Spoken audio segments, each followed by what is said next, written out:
waftiga madaxweynaha Jamhuuriyadda Federaalka Soomaaliya Mudane Maxamed Cabdullaahi Farmaajo ee maanta u anbabaxay Britain ayaa waxa qayb ka ahaa wasiirro xildhibaano madaxda maamul goboleedyada Koonfur Galbeed Soomaaliya Hirshabeelle iyo Galmudug. Waftiga ayaa magaalada London uga qayb gali doona shirka Soomaalida kaasi oo laga hadlayo arrimo badan oo ku saabsan dalka Soomaaliya.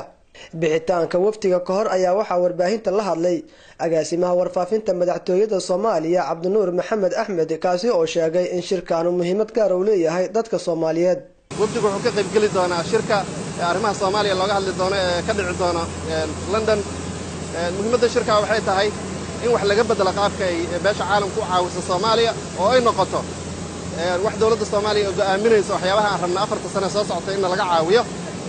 taasaan la tagaynaa labada issue ama labada arrimood ugu waaweynna waa dhaqaalaha iyo amniga oo aan isleenahay bulshada Soomaaliyeed haddii ay nabadgelyo heshana waxay helaysaa maalgashi, haddii ay maalgashi heshana waxay helaysaa nolol wanaagsan. madaxweynaha iyo ra'iisul wasaaraha UK iyo madaxa iyo xogayaha guud ee qaramada midoobay shir gudoomin doona. madaxweynuhu sidoo kale wuxuu la kulmi doonaa jaaliyadda Soomaaliyeed ku dhaqan magaalada London.